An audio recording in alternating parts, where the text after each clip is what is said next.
286. Di sini saya akan menjelaskan materi tentang analisa data dalam metodologi penelitian dan penelitian. Analisis data merupakan kegiatan setelah data dari seluruh responden atau sumber data lain terkumpul. Analisis data itu sendiri adalah sebuah proses pemeriksaan, pembersihan, transformasi, dan pemodelan data dengan tujuan menemukan informasi yang berguna, informasi kesimpulan, dan mendukung pengambilan keputusan. Analisis data sendiri memiliki banyak segi dan pendekatan yang mencakup beragam teknik dengan berbagai nama dan digunakan dalam domain bisnis, sains, dan ilmu sosial yang berbeda. Dalam dunia bisnis saat ini, analisis data berperan dalam membuat keputusan yang lebih ilmiah dan membantu bisnis beroperasi lebih efektif karena data yang lebih akurat dan relevan.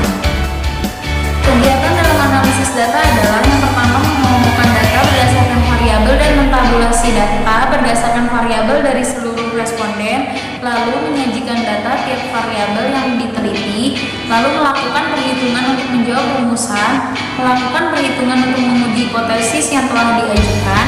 Untuk penelitian yang tidak merumuskan hipotesis, langkah terakhir tidak dianjurkan untuk dilakukan. Teknik analisis data dalam penelitian menggunakan statistik. Terdapat dua macam statistik yang digunakan untuk analisis data dalam penelitian, yaitu yang pertama ada statistik deskriptif dan statistik inferensial, yang meliputi statistik parametris dan statistik non-parametris. Lalu statistik deskriptif dan statistik inferensial. Statistik deskriptif adalah statistik yang digunakan untuk menganalisis data dengan cara mendeskripsikan atau menggambarkan data yang telah terkumpul, sebagaimana adanya tanpa bermaksud membuat kesimpulan yang berlaku untuk umum atau generalisasi. Penelitian yang dilakukan pada populasi atau tanpa diambil sampelnya jelas akan menggunakan statistik deskriptif dalam analisisnya.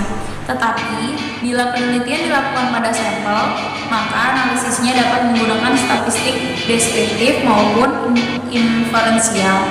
Statistik deskriptif dapat digunakan bila peneliti hanya ingin mendeskripsikan data sampel dan tidak ingin membuat kesimpulan yang berlaku untuk populasi di mana sampel diambil.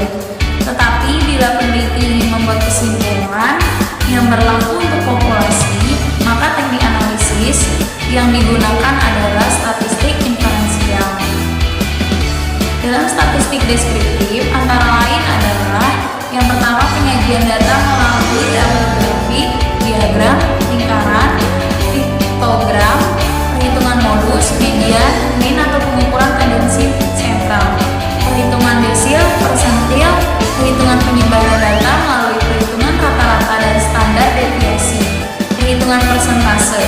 Lalu dalam statistik deskriptif juga dapat dilakukan mencari kuatnya hubungan antara variabel melalui analisis korelasi, melakukan prediksi dengan analisis regresi, dan membuat perbandingan dengan membandingkan rata-rata data sampel atau populasi.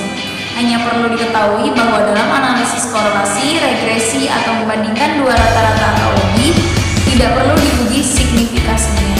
Secara teknis dapat diketahui bahwa dalam statistik deskriptif tidak ada uji signifikansi, tidak ada taraf kesalahan karena peneliti tidak bermaksud membuat generalisasi, sehingga tidak ada kesalahan generalisasi.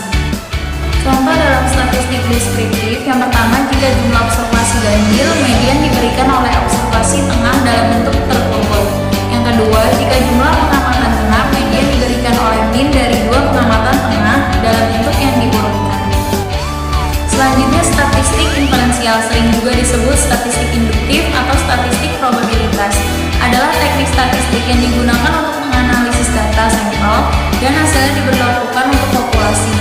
Statistik inferensial digunakan bila sampel diambil dari populasi yang jelas dan teknik pengambilan sampel dari populasi itu dilakukan secara random yang disebut statistik probabilitas. Karena kesimpulan yang diberlakukan untuk populasi berdasarkan data sampel itu kebenarannya bersifat peluang atau probability.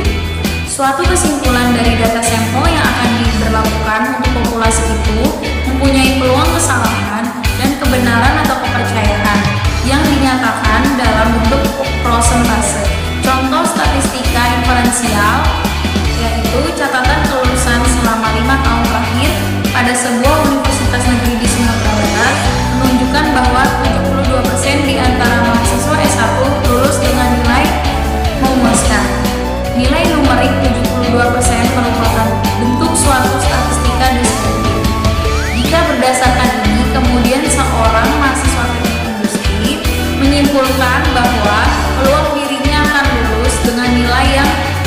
memuaskan adalah lebih dari 70%. Maka mahasiswa tersebut telah melakukan inferensial statistika yang tentu saja memiliki sifat yang tidak pasti. Selanjutnya, statistik parametris. Statistik yang digunakan untuk menganalisis data interval dan rasio. Kelompok data yang dapat digunakan dalam teknik statistik parametrik memiliki ciri berupa populasi yang berdistribusi normal dengan varian-varian yang sama. Sedangkan statistik non-parametris adalah statistik yang digunakan untuk menganalisis data nominal, ordinal. Contohnya, jika uji parametrik dapat digunakan untuk melihat perbedaan antara rata-rata nilai tengah dua kelompok daratan yang sudah diberi ranking dengan data yang sama, metodologi statistik non-parametrik dapat digunakan untuk melihat perbedaan antara mediannya. Lalu, penentuan penggunaan statistik parametrik atau statistik non-parametrik sangat tergantung pada jenis data atau jumlah sampel yang digunakan. Demikian penjelasan mengenai analisa data dari saya. Untuk teman-teman jangan lupa like, comment, dan subscribe YouTube channel saya. Semoga apa yang saya sampaikan bermanfaat bagi kita semua. Mohon maaf jika ada kata-kata yang kurang berkenan.